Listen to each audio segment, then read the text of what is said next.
Un tiers des Français de 11 à 24 ans affichent une détresse psychologique. Plus de 20% contre 11 seulement en 2017 souffrent carrément de dépression, selon Santé publique France. Le nombre de tentatives de suicide a lui doublé en 7 ans. Les jeunes ne seraient d'ailleurs pas les seuls à souffrir dans cette société, puisque la santé mentale des Français en général n'est clairement pas bonne. Un salarié, par exemple, sur 2 s'estime en détresse psychologique, et pour 14% d'entre eux, la détresse est même qualifiée d'élevée. Alors voilà tout simplement la question que je vous propose d'explorer ensemble aujourd'hui. Comment échapper à la dépression dans un monde aussi stressant? On a 52 minutes pour tenter d'y répondre avec mes 4 invités du jour. Et j'ai la joie d'accueillir pour commencer Lucie Joly. Bonjour Lucie. Bonjour. Ravie de vous recevoir. Vous êtes psychiatre à l'hôpital Saint-Antoine et Trousseau. Voilà, tout simplement à Paris, spécialisée dans la santé mentale des femmes, en particulier pendant la grossesse et le postpartum, un vrai sujet en quête de sens. Vous enseignez à la Sorbonne Université et vous avez donc coécrit cet ouvrage avec Hugo Botman, que nous connaissons ici à Radio Notre-Dame en tout cas. La dépression au féminin, qui est paru aux éditions du Rocher, démystifier, comprendre et guérir. Dieu sait que c'est un vrai sujet, on en parlait juste avant d'entrer dans ce studio, puisque les jeunes femmes sont particulièrement touchées par ce phénomène de la dépression. On va en parler dans cette émission. Nous sommes également en compagnie de Sylvie Tenenbaum. Bonjour Sylvie. Bonjour. Ravie de vous revoir. Moi aussi, chère Sylvie. avec plaisir. Vous êtes toujours psychothérapeute depuis plus de 35 ans maintenant. Plus de 40 maintenant. Oh là là là là, ça ne rajeunit pas cette histoire-là, Sylvie, non, ni vous non, ni non. moi. Nous en sais pardon.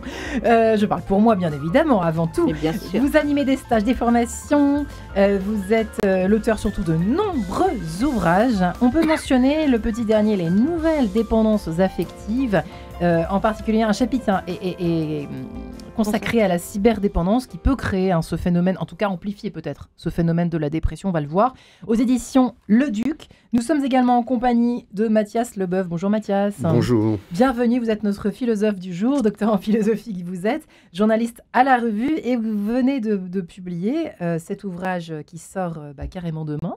Qui est sorti hier. Qui est sorti hier, pardon. Nous sommes vendredi, tout va bien. Petit traité de la lenteur à l'usage des gens pressés chez Trédaniel. Je disais avant d'entrer dans le studio, c'est un livre pour moi. Merci de l'avoir écrit. Voilà Mathias Leboeuf, merci d'être là. Et enfin, nous sommes en ligne avec Christopher Laquiès. Bonjour Christopher. Bonjour. Ravi de vous entendre. Vous êtes philosophe, thérapeute comportemental. Vous avez lancé d'abord le mouvement Le Banquet de la Connaissance, rien que cela. Vous êtes conférencier, vous êtes suivi par je ne sais pas combien d'ailleurs, des centaines de milliers de followers, en tout cas sur les réseaux. Vous avez écrit cet ouvrage « Guérir l'impossible, une philosophie pour transformer nos souffrances en force » chez Trédaniel. Rien que cela, faut-il l'entendre, le comprendre, l'accueillir? On va, j'imagine, l'aborder dans cette émission. Alors d'abord, qu'est-ce que c'est que Alors j'ai cherché en préparant l'émission les uns les autres la définition que proposait l'Organisation mondiale de la santé mentale. Alors il est écrit que c'est un état de bien-être dans lequel la personne peut se réaliser, surmonter les tensions normales de la vie, accomplir un travail productif et fructueux et contribuer à la vie de sa communauté. C'est un peu étrangement comme définition, Sylvie. Alors déjà, accomplir un travail fructueux, il y a des gens qui aiment bien ne rien faire et qui sont à un âge où on n'a plus envie de faire grand-chose. Est-ce qu'un enfant qui est en bonne santé mentale produit un travail fructueux? Je ne sais pas. Et puis le deuxième truc après, c'était... Alors, il y avait... ça l'intéresse, Sylvie. Alors, surmonter les tensions normales de la vie. Oui. Déjà, c'est quoi une tension normale? Oui, bon, mais c'était le dernier item. Contribuer à la vie de sa communauté, quoi. L'altruisme, peut-être. Oui, s'intéresser à ses voisins, vérifier... Enfin... Je sens que le philosophe a un truc à ajouter. Le philosophe, il a une réponse beaucoup plus simple pour une fois, c'est que la bonne santé mentale, c'est la sérénité de l'âme, comme disait Sénèque. C'est une forme de paix intérieure, je crois. Ouais. Quoi. C'est-à-dire qu'effectivement, tout ça est probablement juste, mais... c'est des généralités creuses. C'est des généralités creuses. C'est pas poétique. Non, voilà, c'est pas très poétique. Ça, c'est pas grave. Tout ne peut pas être poétique. Comment ça, Sylvie? Lucie, que vous inspire cette définition? Et je crois qu'en fait, il faut se sentir bien dans sa vie, dans son travail, voilà, Avec les avec autres. sa Ouais, famille, c'est ça que avec ça veut les dire, autres, finalement. voilà, c'est ça, Voilà. avec des mots un peu, voilà, un peu Qui un peu donne pas banal, envie, quoi. un peu banal. Et on est Ah bien oui. d'accord. Et puis qui ont du sens. Ouais. Il y a un terme qui est intéressant, c'est le terme de trouble, être troublé, qui remonte à l'Antiquité, puisque les stoïciens, notamment, et les épicuriens aussi, derrière, cherchaient le bonheur dans l'absence de trouble, l'ataraxie. Et alors, L'ataraxie. chose curieuse, c'est que l'ataraxie a donné le nom d'un médicament, l'atarax. Mais non. L'atarax, Mais et puis j'ai jamais fait le lien. Mais oui. J'ai pas dit que j'en prenais, hein. J'ai dit que j'avais pas fait le Et lien. puis l'ataraxie, Donc, maintenant, c'est un problème psy. C'est presque une maladie mentale. Ça veut dire tout, qu'on- tout- ça- tout Sylvie, est maladie Ça veut mentale. dire qu'on fuit. Ça veut dire qu'on fuit. L'ataraxie, ça veut Non, dire qu'on fuit. l'ataraxie, ça veut dire qu'on n'entre pas en contact avec ce qu'on ressent. Et Mais donc, oui. on ne peut même pas l'exprimer. C'est-à-dire, je suis très contente. Oui, bah, vous avez l'air. Mais je suis pas triste non plus. Ouais, vous sentez rien, quoi. Moi, Je ressens rien. Donc, c'est ça. bon, c'est pas drôle, hein, c'est Jean-Marie, le, mais c'est pas c'est drôle. le hein, c'est une vraie terme maladie. de Ouais. psychopatho, enfin, vous êtes d'accord, de l'ataraxie. C'est Donc, ça a un sens complètement Ouais. dévié. c'est un Ah oui, oui, symptôme. le sens a dévié. Ouais, c'est un des symptômes de la dépression, Lucie, et l'ataraxie. Alors, on rentre dans l'émission par cette fenêtre, pourquoi pas, on va vous Oh, inquiétez pourquoi pas, on pas. va attaquer notre sujet convenablement. Mais c'est vrai que la dépression, parfois, on a l'impression que les journalistes l'utilisent pas toujours forcément à bon escient. Qu'en pense la psychiatre à bord de ce navire? Moi, je voudrais rappeler déjà que la dépression, c'est un trouble qui est assez commun et qui touche 350 millions de personnes à travers le monde. Et en fait, c'est vrai que c'est un trouble qui est bien plus complexe que la simple tristesse qui est souvent dans nos représentations Ouais. générales et qui peut en fait se manifester par plein d'autres visages, plein d'autres symptômes. Et en fait, c'est vrai que quand on se focalise sur la tristesse, on peut louper des dépressions qui peuvent se manifester par exemple par de la fatigue, par des douleurs diffuses et plein d'autres choses. Et plus d'envie d'avancer Voilà, ou de plus se lever le d'envie. matin. Et c'est un trouble qui est assez terrible parce que il va impacter vraiment les relations avec les autres, il va impacter son travail, voilà, il a des conséquences assez terribles et notamment le suicide par exemple. Et nous, ce qu'on a voulu montrer dans notre livre La dépression au féminin avec Hugo Botman, c'est qu'il peut y avoir des visages différents et notamment, par exemple, dans la dépression au féminin, il va y avoir des symptômes qu'on va décrire plus atypiques, avec plus, par exemple, d'accélération motrice, plus d'hypersomnie, où on va avoir plus de tendance C'est quoi à l'accélération motrice? on va être plus agité, Ouais. les idées qui vont un peu vite, alors que dans la dépression classique, on va être plutôt ralenti. Et en fait, c'est vrai que la dépression chez les femmes, on est 2 fois plus touché quand on est une femme que quand on est un J'allais vous un demander homme. pourquoi. Eh ben parce que il y a plein de facteurs qui expliquent ça, et notamment donc une combinaison de facteurs biologiques, psychologiques et aussi socioculturels. Et on le sait, pendant les phases de remaniement hormonaux qui sont très importants, comme par exemple avant les règles ou pendant la grossesse ou dans la préménopause, parce que brisons un mythe, c'est pas pendant la ménopause qu'on est plus à risque de dépression, mais pendant la préménopause. Et ben voilà, cette prévalence est plus élevée. Mais la biologie n'explique pas tout, hein, et il y a aussi beaucoup de facteurs socioculturels qui se surajoutent, et notamment les inégalités dans le travail, dans l'organisation familiale, dans l'accès aux soins, et aussi les violences dont sont principalement victimes les femmes. Et puis le surmenage, hein, ça c'est quand même pas Le une nouveauté, surmenage. mais Ben oui, elles font plusieurs métiers. Hein. Sylvie, Elles c'est, font plusieurs métiers, les femmes. Elles ont leur métier. Elles sont épouses, elles sont mères, elles sont femmes d'intérieur. Je ne sais pas s'il y a une expression qui existe encore. Mais bon, elles ont plein de casquettes. Et en plus, elles se plaignent. Bon, bref, si ça vous fait sourire encore, tout va bien, Christophe. Ah oui, moi je Christophe souris, Lacaisse je qui est souris en ligne malgré avec tout. nous. Quand vous dites guérir l'impossible, le titre de votre dernier ouvrage. Alors, et juste par petite rectification, mon dernier ouvrage, c'est Le silence de la voix. Ah, pardonnez-nous. Guérir l'impossible. C'est ça de Surtout. pondre une fois par an. En tout cas, c'est très beau comme titre. Oui. Mais guérir l'impossible aussi, ça m'intrigue. Effectivement, ce livre en lien évidemment direct avec notre émission. Vous pensiez à quoi en fait avec ce titre en fait, cette phrase guérir l'impossible. C'est quoi l'impossible aujourd'hui? En fait, guérir de quoi En réalité, l'idée de ce livre était plutôt de guérir la notion d'impossibilité en tant que concept plutôt que quelque chose d'impossible en soi. Ouais. Dire que cette grande idée est en fait un clin d'œil, moi, à ma vie personnelle, où j'ai perdu la vue d'un œil, où je ne devais normalement pas du tout la retrouver, et je l'ai retrouvée, donc c'est surtout un clin d'œil pour le coup par rapport à cette idée-là. Loin de moi l'idée de me dire que les choses impossibles sont forcément guérissables. Pas du tout. Mais c'est plutôt un message d'espoir, pour le coup, de se dire que dans un monde tragique, rien ne vaut de s'effondrer, mais peut-être plutôt d'affirmer l'existence face à l'irréversibilité de l'existence. Ouais, rien ne vaut de s'effondrer, c'est vite dit. C'est ça la clé, en fait, s'il fallait résumer l'émission là tout de suite maintenant, Mathias Leboeuf. Ah bah, l'idée d'effondrement, elle me fait penser là comme ça tout de suite à cette idée de Francis Scott Fitzgerald qui a écrit une nouvelle qui a été longuement commentée par Gilles Deleuze d'ailleurs, qui s'appelle The Crack Up et qui a été traduit par la fêlure, mais qu'on pourrait traduire par le craquage aussi. Et effectivement, la dépression, il y a quelque chose qui craque. Alors moi, je suis pas thérapeute, mais ça intéresse bien évidemment le philosophe, puisque les philosophes s'intéressent à tout ce qui concerne la psyché humaine. Et je crois que c'est effectivement un phénomène très complexe, la dépression. Il y a plein de dépressions différentes. Mais si je devais tenter de penser justement pour la dépression, pour ne pas tomber dedans, je crois qu'il y a deux types de causes. Il y a des causes qui sont endogènes, qui viennent de l'intérieur, et puis des causes exogènes. Le premier type de cause, les causes endogènes, pour moi, ça se rapporte à la question du désir. Quand on a un dépressif profond face à soi, on constate qu'il n'a plus envie de rien. Alors, il y a de la fatigue, effectivement, on a parlé d'ataraxie, mais c'est vraiment, pour moi, le symptôme premier, c'est une crise du désir. On n'a plus envie. Amenez un dépressif au restaurant, vous lui demandez s'il veut une choucroute ou un bœuf bourguignon, il vous dira « je vais prendre comme toi ». Et quand rien ne se veut, tout se vaut, justement. Tout est complètement étal, il n'y a plus de relief, il n'y a plus de saveur, il n'y a plus de valeur. Dans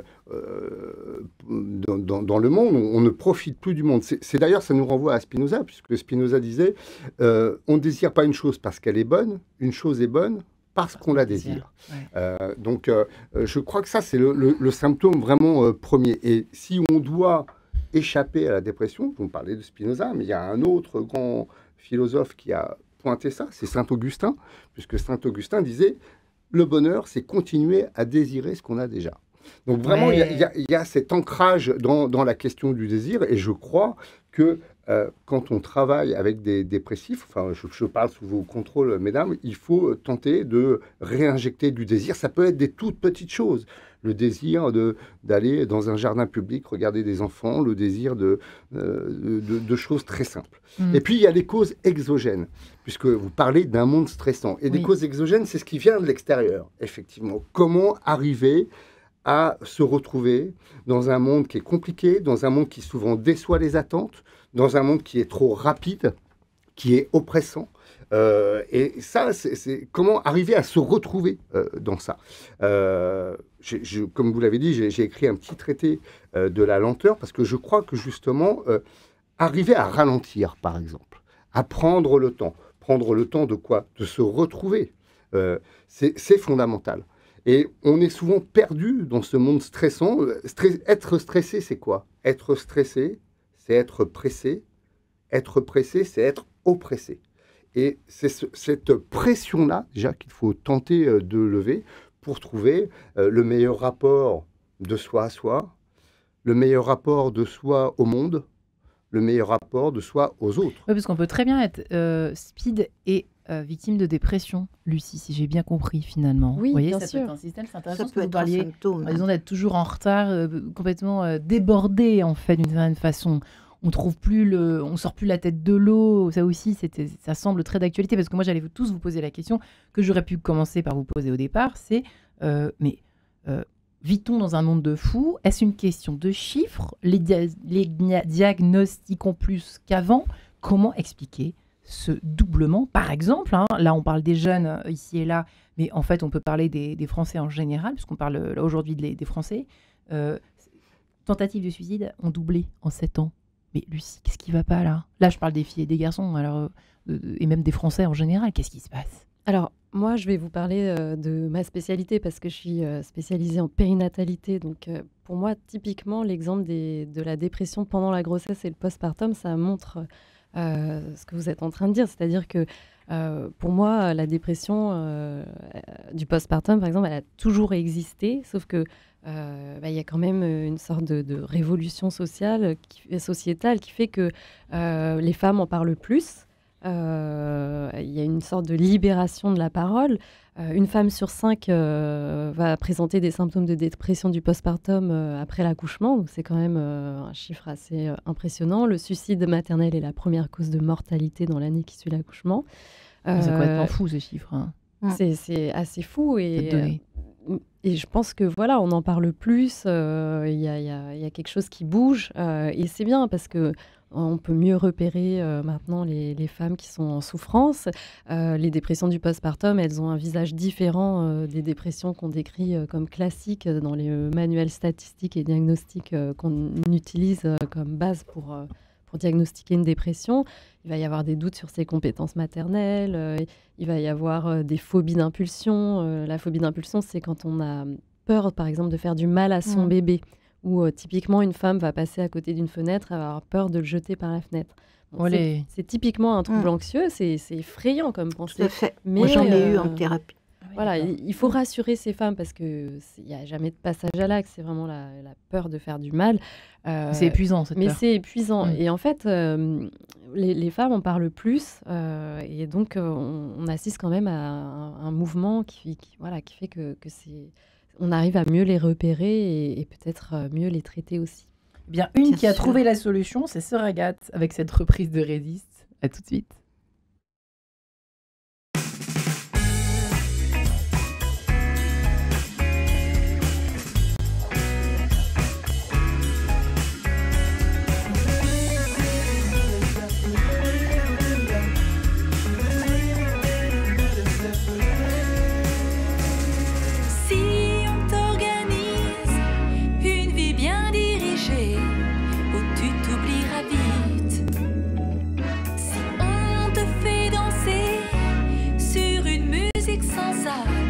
Comme un amour qu'on quitte.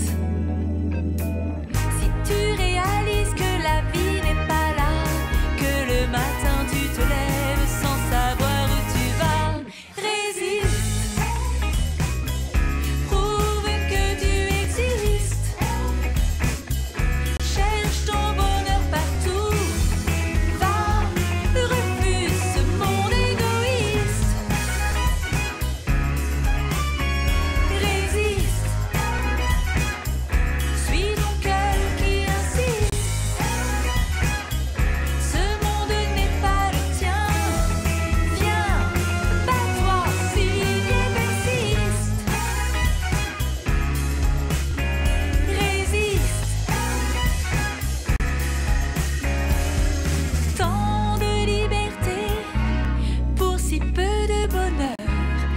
Que ça vaut la peine.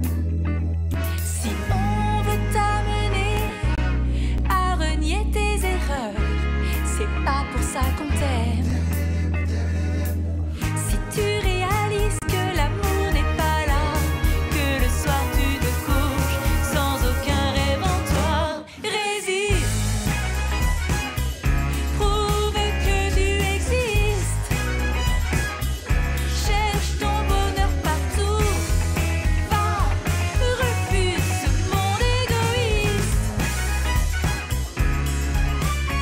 Résiste.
si ça donne pas envie de vivre, cette ère de résistance justement à la morosité signée Sœur Agathe, cette reprise. Merci à François Dieudonné et merci à mes 4 invités du jour, Sylvie Tenenbaum, Lucie Joly, Mathias Leboeuf et Christopher Laquiez. Comment échapper à la dépression dans un monde aussi stressant? Eh bien, nous tentons d'explorer cette question et d'y répondre dans cette émission Enquête de sens. Alors, c'est vrai que j'aimerais bien qu'on aborde le pourquoi quand même. Pourquoi? Pourquoi ces jeunes en particulier, Sylvie, vous brûliez d'impatience à l'idée d'évoquer ces causes selon vous? Selon vous, c'est quoi les causes? Il y a plusieurs causes. Ça peut commencer déjà dans la petite enfance avec tous les facteurs de mal-aimance. De mal-aimance, d'accord. De mal-aimance des parents. Hmm. Oui, déjà ça, tout ce qu'ils peuvent subir à l'école, s'ils sont rejetés, s'ils sont... Ça a toujours existé, non? Ça a toujours existé. Mais comme il y a effectivement, c'est ce que vous disiez tout à l'heure, cette obligation au bonheur, on est encore plus malheureux d'être malheureux. C'est du méta-malheur. Et après, enfin depuis, je sais pas depuis combien de temps, il y a des réseaux sociaux, on va dire 20 ans, 15-20 ans à peu près, qui bouffent la vie, littéralement. C'est un gros mot, mais ça bouffe la vie, quoi. Ça bouffe la vie des jeunes. Moi, j'ai une petite fille qui a 16 ans. Elle passe maintenant 20 minutes tous les matins à se maquiller comme si elle entrait en scène sous des spots, parce qu'il y a du blanc là, il y a du blanc là, il y a du blanc là, là il faut enlever parce que c'est un peu violet, vous voyez, c'est les petits vaisseaux sanguins sur les narines à 16 ans, etc. Ok. Bon, parce qu'elle a vu plusieurs trucs chez des influenceuses, alors le dernier produit à la mode, etc. Mais bon, elle n'est pas dépressive. Mais franchement, quand on voit les modèles de bonheur qui sont offerts à tous ces jeunes, alors ils se trouvent moches, évidemment, puisqu'on montre que des gens super beaux, enfin avec certains critères, mais en tout cas qui trouvent beaux, ils ont pas les vêtements qu'il faut avoir parce que ça coûte trop cher, parce qu'il faut tel ou tel pantalon comme ci, chaussures comme ça, etc. Ils font pas tout ce qu'on dit qu'il faut faire parce que c'est encore une fois, c'est une question d'argent, de moyens, mais même pas que matériel. Mais enfin, on peut pas faire tout ce que on est supposé devoir faire. Quand on montre des photos d'un jeune qui est à un événement à côté d'une chanteuse, c'est merveilleux. Et moi, à côté, je suis moche, je suis bête. Bête, c'est peut-être pas le plus important. Mais je suis moche, je suis pauvre, je suis tout seul. Parce qu'en plus, avec cette histoire de réseau, on parle de soi, on se montre, on s'expose, on se déshabille. La notion de pudeur, elle n'existe plus. Et s'il n'y a pas de retour, on se tire une balle.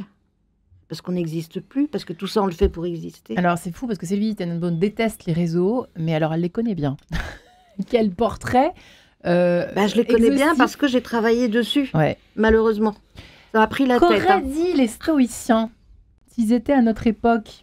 Les stoïciens, ils auraient ce qu'ils ont dit, c'est-à-dire qu'effectivement, on peut trouver dans la philosophie chez les stoïciens, et même chez Platon, parce que c'est les réseaux sociaux, on l'évoquait tout à l'heure en antenne, c'est vraiment la question de la caverne de Platon. C'est-à-dire que même quand on n'est pas platonicien, on est obligé de reconnaître que Platon, au 5e siècle avant Jésus-Christ, a décrit quelque chose qui nous concerne aujourd'hui, c'est-à-dire cette espèce de... On est enfermé dans une caverne, on regarde des ombres, et ces ombres sont des simulacres qu'on prend pour la réalité. Exactement. Et c'est ce qui arrive aux jeunes aujourd'hui qui ne voient le réel que par le prisme des réseaux sociaux.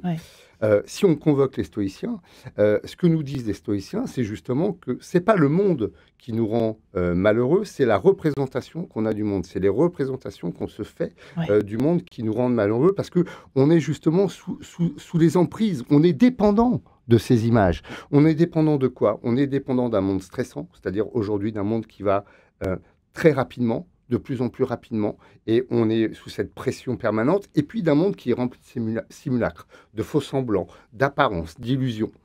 Et pour le coup, si on parle des jeunes, les jeunes ont énormément de mal, à s'y retrouver, à se constituer, à avoir une vraie identité, à s'y retrouver, à trouver leur place. Surtout à l'adolescence où on est en train de la construire, son identité, à se chercher. Ça pose la question de qui suis-je? Alors on est dans le spéculaire à plein pot, et forcément le grand enjeu, c'est d'arriver à ne pas être dépendant de ces simulacres, de ces images, de ces illusions.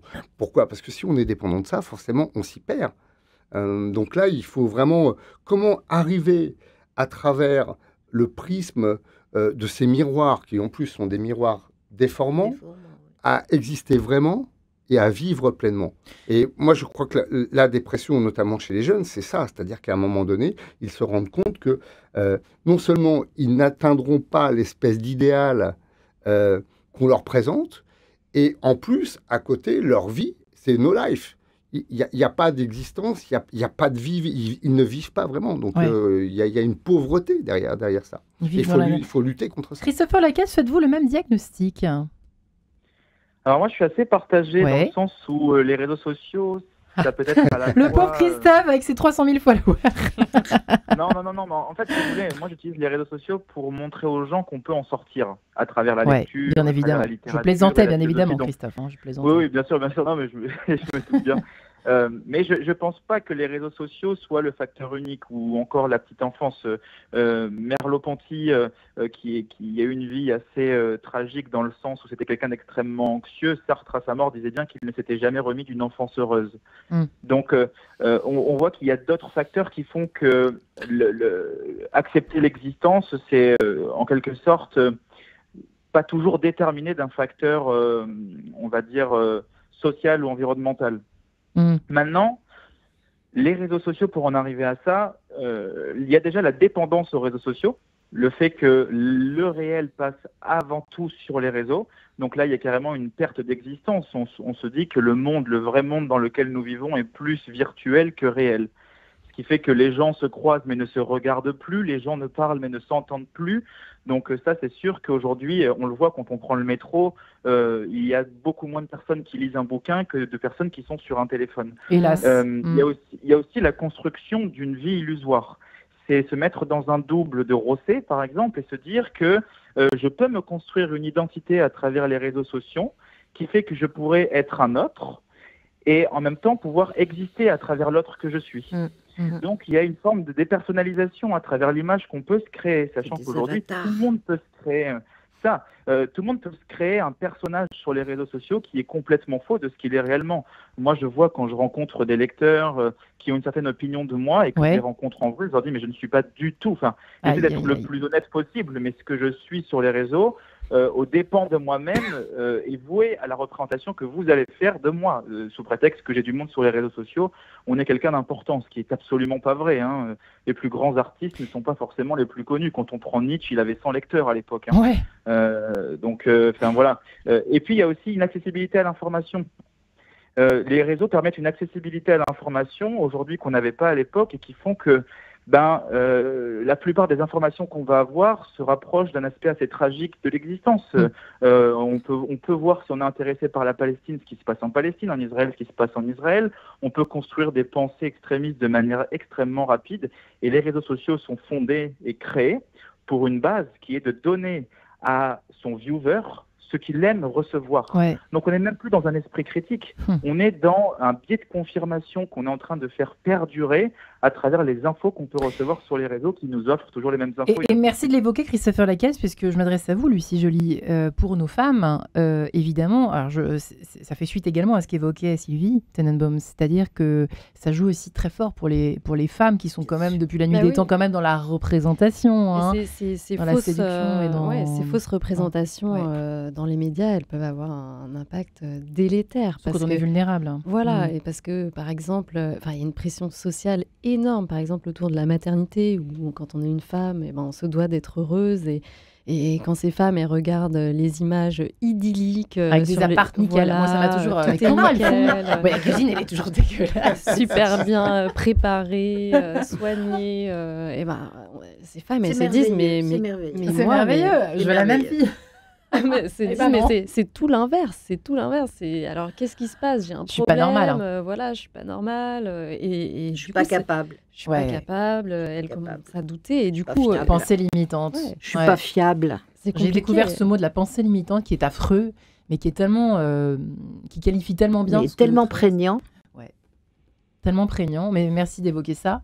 Bonjour, hein, la philosophie, heureusement qu'elle est là pour nous. Ah ben, c'est ce que j'allais dire, ce qui est incroyable. Et alors je prends quasiment du plaisir à entendre ça, même malgré le tragique de la Bien vous situation. servir quelque chose. C'est que, en fait, ce hiatus entre d'une part le réel, la réalité, et d'autre part l'image et la représentation, c'est une des questions fondamentales que pose Platon et l'origine de la philosophie. Donc Ouais. on est vraiment à la fois sur une question, bien sûr, psychologique, clinique, mais aussi sur une question philosophique qui est fondamentale. Alors qu'est-ce qu'on peut faire pour ça Moi, je crois qu'il faut prendre le temps. Je reviens à cette idée de lenteur, ralentir, mais prendre le temps. Pourquoi ? J'avais envie de vous dire au départ, prendre le temps pour se retrouver. Mais c'est même pas pour se retrouver, c'est prendre le temps pour se trouver. C'est-à-dire savoir qui on est, savoir ce qu'on a envie, reposer la question du désir, qu'est-ce qui vaut pour nous, et puis arriver à justement penser sa vie pour sortir de ces espèces de dictates qui nous sont imposés de l'extérieur et qui vont nous déterminer et faire de nous finalement des marionnettes. Mais ça, c'est tout le travail thérapeutique, le travail vrai. sur ses valeurs, sur ses croyances, qui je suis, pour arriver à... C'est pas sur quelle étagère, hein. Il n'y a pas de jeu de mots là-dessus, mais qui y a en moi, quoi. Qu'est-ce que... Le désir, c'est dans le ventre, plus personne va voir son instinct, son désir. Mais justement, Suis-je là pour produire, quoi? Il y a aussi on ce- peut- Il faut faire, on est dans le faire. faire, Et et puis, dans le il faire, faut- et dans le faire. il ne faut pas attendre le thérapeutique pour se poser ces Non, il questions-là. faudrait C'est-à-dire pas, qu'il il faut faudrait c'est pas, mais ça. malheureusement, Il c'est faudrait un pas. risque. Il ne Il faut pas faudrait attendre pas. d'aller mal pour aller bien. pour essayer d'aller bien. C'est Ouais. exactement ça. Oui, mais c'est ce qui se passe. Oui, Et oui, heureusement bien sûr. quand même qu'il y a de la thérapie, parce que... Bien sûr.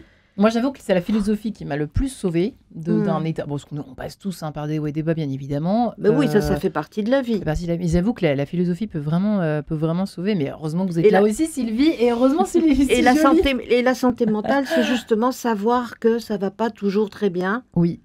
et qu'on a les ressources pour surmonter. C'est ça qui. J'ai l'impression que c'est ça. En deux mots, on pourrait Ce presque serait ça, la se santé résumer mentale. à ça, finalement, Lucie Joly. Hein. On a l'impression qu'on se complique la vie. Mais. Oui, il y a un art de... Oui, la vie est dure. Oui, la vie est dure. Mais Mais l'a-t-elle jamais oui. été. Elle a-t-elle est- elle est- a-t-elle elle jamais est- été facile? Elle Il y a- est rose, elle est pas rose, il y a les deux, il y a de tout. On n'a Oui. pas de guerre en France. Il y a un même crise philosophe sociale, mais. qui a écrit un très beau livre sur la maladie, d'ailleurs, et qui concerne aussi la maladie mentale, c'est Pierre Zawi, qui s'appelle La traversée des catastrophes. Et ce que dit Tiens Pierre, donc, la traversée des catastrophes. ouais. Je le note. ce que dit Pierre Zawi, c'est que vivre, c'est aussi et surtout traverser des catastrophes. C'est savoir on va survivre. va traverser des déceptions, C'est juste. des deuils, des maladies, des trahisons, C'est ça la vie en fait. Hein. des ruptures. Et Ouais. il faut Pas savoir... seulement. Lucie Pas- non, Calicine. pas Mais se- pas seulement. Pas seulement, bien évidemment, Mais pas si, seulement. Sylvie, Mais Mais non, ça fait partie de la vie. Il y a des bas. Ça fait partie de la vie. il y C'est-à-dire a des que hauts aussi. bien sûr, heureusement qu'il y a des hauts. Mais il mais n'arrête pas de dire savoir, que c'est que ça. c'est l'histoire de Candide et de Eh ben Voltaire. voilà. Eh ben voilà. Voltaire, Candide, c'est l'innocence. Hein. Ouais. Quel est ce personnage? Ce personnage de Candide, il traverse des maladies, il traverse des tremblements de terre, il est à un moment enlevé, il va être battu, et pourtant, il garde une espèce de fraîcheur, Ouais. il traverse les catastrophes comme si les catastrophes ne coulaient pas sur lui. Et il garde cette espèce de fraîcheur pour arriver à une conclusion, il faut cultiver notre jardin. Ouais, Et le pays c'est d'utopie magnifique, hein. Cultiver existe. son C'est le jardin. surhomme de Nietzsche, hein, ce que vous racontez. hein. On presque pourrait, ça. on pourrait Et le raconter. pays Je d'utopie vais faire gronder. et le pays d'utopie n'existe pas. Voilà, et en plus... Il a fait tout ça pour s'en rendre mais- compte. Et alors, chose Bon, après, on va- intéressante sur Voltaire Pardon. et Candide, c'est que le sous-titre de Candide, c'est de De l'optimisme. l'optimisme. C'est arriver à garder Absolument. une forme d'optimisme, c'est-à-dire quoi? Optimiser la vie, arriver à vivre Ah, mais pleinement. Est-ce que je peux en placer une, les amis? Parce qu'il y a- L'optimisme, après, c'est fa. surtout savoir qu'on a en soi de quoi vivre. Eh ben, merci Sylvie. Vous nous le repréciserez tout à l'heure dans quelques minutes. Fa. Sad Song sur Radio Notre-Dame RCF. Ah, je croyais.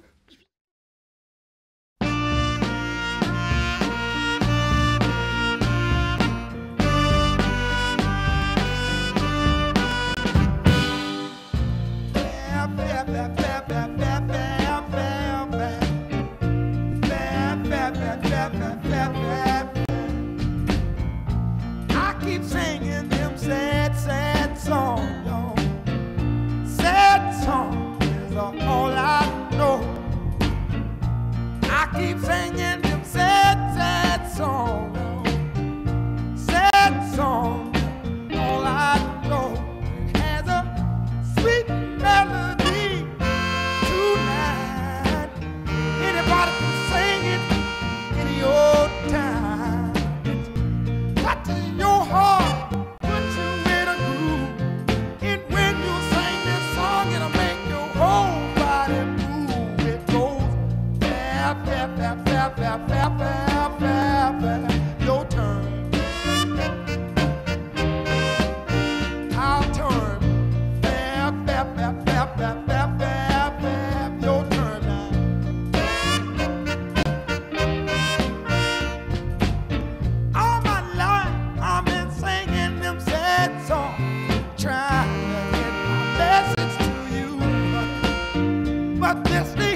Nous sommes bavards ici dans ce studio avec mes 4 invités sur Radio Notre-Dame et RCF. Comment échapper à la dépression dans un monde aussi stressant? Sylvie Tenenbaum, Lucie Joly, Mathias Leboeuf et Christopher Laquiez.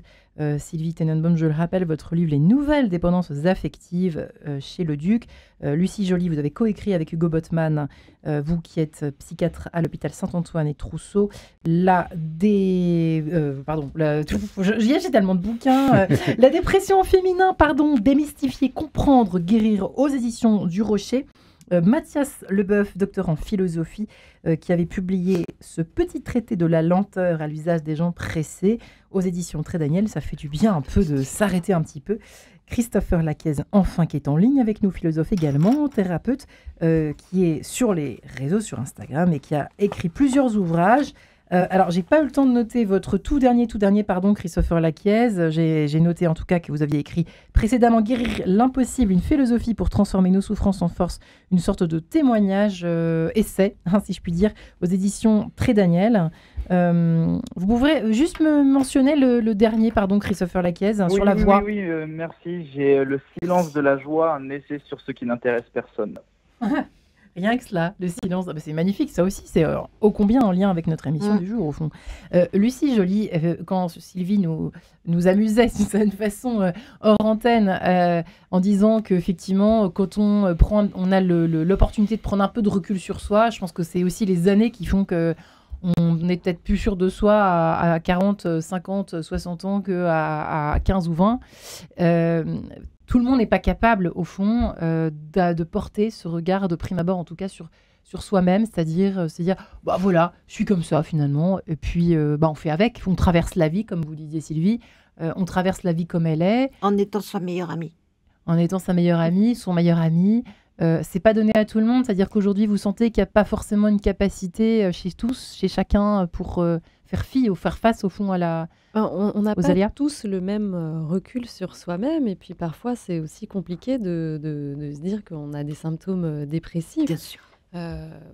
Pour moi, le trouble dépressif, c'est aussi un trouble corporel, et on le sait, chacun a une perception différente de son corps. Que c'est ce qu'on appelle l'interoception, donc la perception qu'on a des mouvements de son corps.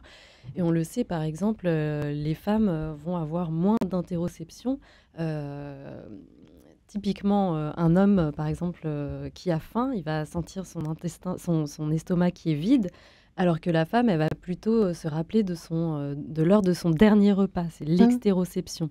Et en fait, on voit c'est fou ce que chacun vous racontez. un retour un peu différent sur ses perceptions corporelles et psychologiques.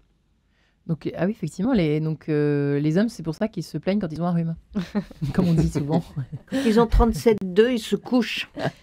Quand ils se coupent avec une Pas enveloppe. de misandrie. Pas de généralité. Mathias. Non, mais ça, je l'ai tellement vu. Non, mais Écoutez. Allez-y. je voulais rebondir sur ce que vous venez de dire, à savoir que tout le monde n'est pas capable et c'est pas donné à tout le monde. Alors, moi, je crois que tout le monde est capable. Tout le monde est capable de penser à sa vie, tout le monde est capable de réfléchir, tout le monde est capable de s'abstraire et de chercher comment arriver à avoir la meilleure vie possible. Après, c'est pas donné à tout le monde. C'est donné à personne, c'est-à-dire que c'est pas donné, il faut aller le chercher. Il faut aller le chercher, et c'est pour ça que justement, il faut pousser les gens à réfléchir, à penser sa vie et à vivre sa pensée. C'est fondamental. Si on ne fait pas ça, si on ne réfléchit pas à sa vie, si on ne réfléchit pas à qui on est, si on ne réfléchit pas à ce qu'on veut, souvent on dit « Oh, t'es trop dans le mental ». Moi, ça c'est un truc, ça me rend fou. On l'entend tout le temps. C'est vraiment la tarte à la crème, c'est une tartufferie pour moi totale. C'est que réfléchir, c'est pas honteux non plus, quoi. Et on n'a pas de manuel de vie. Donc, on est obligé de penser à ce qu'on fait et de savoir ce qu'on veut. Et ça, c'est pas donné, mais c'est pas donné à personne. C'est-à-dire qu'il faut aller le chercher à travers la thérapie. Effectivement, c'est un travail, à travers la philosophie, à travers peut-être d'autres choses. Il faut pas hésiter à aller consulter. C'est ça. Et en fait, bien souvent, les personnes viennent trop tard et la dépression s'est installée. Voilà. Et c'est plus difficile à Bien traiter, sûr. ça s'est enquisté. Donc le message, c'est vraiment, il faut vraiment consulter tôt, parce que plus on vient tôt et plus c'est Je facile. suis bien d'accord. Mais je sais aussi que l'image de la psychiatrie est assez négative en France. Elle est Et il faut archi négative. Ah, mais hein. moi, vraiment bouger. Je suis bouger pas les folle, choses. Vous allez laisser madame. parler Lucie, Oui, allez-y. oui. Non, mais parce que Mais voilà, les c'est gens vrai disent que c'est pour les C'est fous. laissé parler Lucie. C'est- Pardon. Lucie. c'est une Ouais. spécialité Excusez-moi. qui est en pleine révolution scientifique, qui se rajeunit.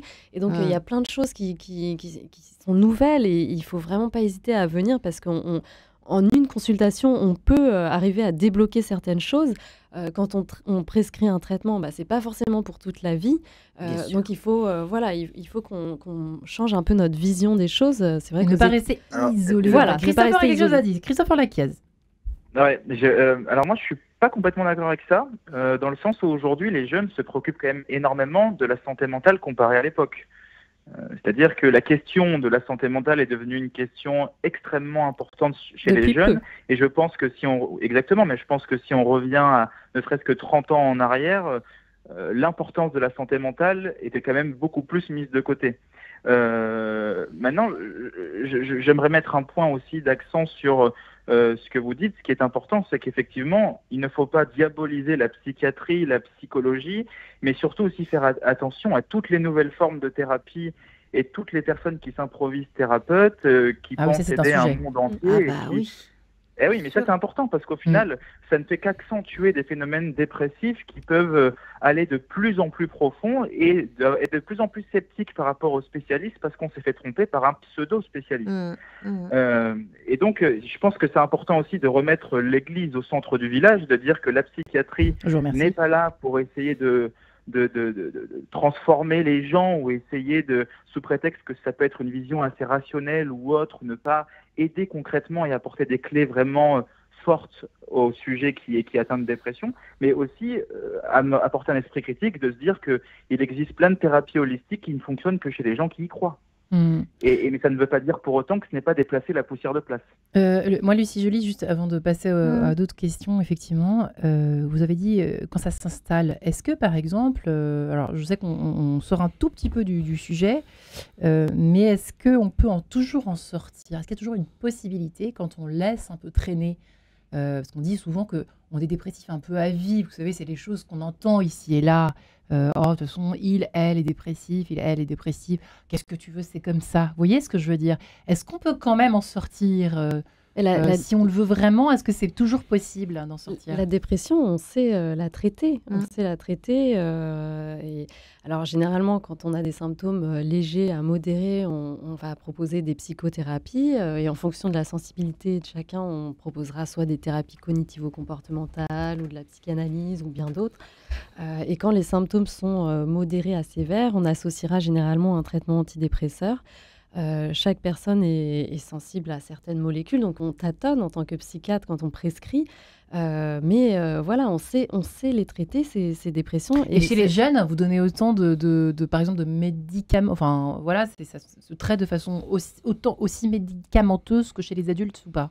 Alors, ça dépend, mais les ados de 15 ans, qui sont dans nos chiffres là. Chaque situation est différente et on s'adapte à la personne et à ses symptômes et à la situation. Et c'est vrai que plus on laisse traîner, et oui, plus c'est difficile. Plus d'en sortir. Ça, c'est vraiment ce que vous avez dit effectivement tout à l'heure. On a les amis. Oui, allez-y. C'est pour ça qu'il ne faut pas attendre d'aller mal pour essayer d'aller bien. C'est fondamental. Moi, je crois qu'il faut vraiment réfléchir encore une fois à sa vie, cultiver son désir. Parce que c'est l'élan, espèce d'élan vital, ralentir et arriver à se retrouver et à ne pas être tributaire des injonctions au bonheur, injonctions à la rapidité, injonctions aux images et aux représentations La comparaison tue, en fait. On peut le dire aujourd'hui. La comparaison tue. Oui, ça aide bien à mourir. Oui, ouais, hein. oui, c'est ça. C'est-à-dire arriver à se trouver, parce que souvent on meurt de ça, on meurt de ne pas vivre, entre guillemets. On meurt de ne pas vivre. Et c'est ça qui est terrible. C'est quoi vivre, de ne pas vivre? Ça veut dire quoi vivre? De ne pas exister vraiment, de ne pas vivre sa vie, de vivoter, d'être. Vous savez, on passe sur la philosophie. Descartes dit il y a une vérité en philosophie, une première vérité, c'est je suis, j'existe. La seule chose dont on est absolument certain, c'est qu'on est vivant. Ouais. Voilà. Je pense donc je suis, c'est ça. C'est je suis la seule vérité, la première vérité, c'est la conscience de sa propre existence. Sauf que si on passe à côté, c'est tragique pour le coup. Passer à côté, c'est quoi? C'est ne pas se poser de questions pendant un long moment et puis finir par craquer puisque la conscience finit par... Comment ça se passe pour vous, Céline? Mais c'est déjà ne pas se poser la question d'exister ou Ouais. pas. Peut-être aussi même pas toujours la conscience d'être. Ça, c'est un mal de la société? Oui, ça, la peut-être conscience d'être et d'avoir le droit, d'avoir ses propres valeurs, ses propres idées. Et donc être complètement imprégné des idées des autres. S'identifier en quelque sorte, tout le temps. Une forme, oui, c'est vraiment de l'ingérence. On ingère tout ça et on devient une espèce de melting pot de telle et telle image, modèle, Influenceur idéalisé, absolument. Ça peut être aussi une part des parents, parce que les parents influencent, c'est normal, on vit longtemps. Le premier influenceur. Le premier influenceur, c'est quand même les parents. Bon, Très il n'y a pas plus de 10 ou 12 followers quand même. Hein. Faut pas... Mais voilà, on est une espèce de matière qu'on ne connaît pas, qui est un puzzle fait de petits bouts de ci, de petits bouts de ça qui viennent de l'extérieur.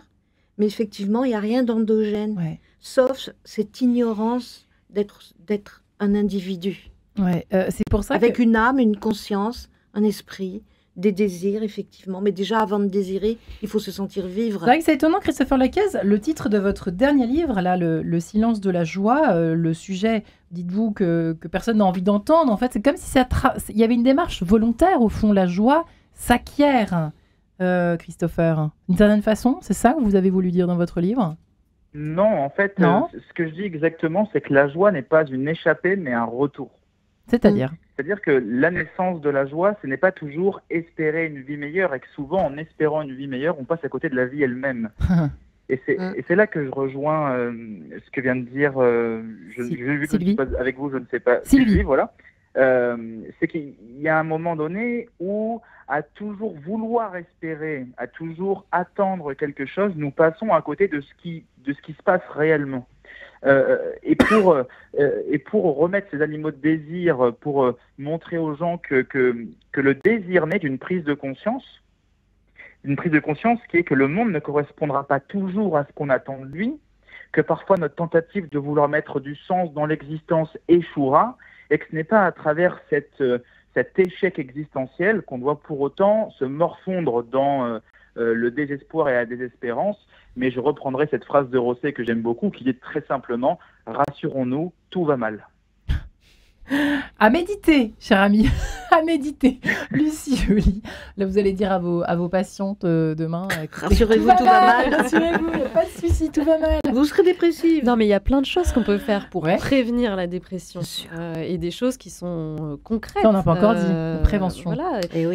Garder des rythmes biologiques, voilà, parce qu'on sait que ça joue sur le moral. Donc, Se coucher plus se tôt. coucher à des heures fixes. Ouais. Et surtout, c'est l'heure de lever qui compte.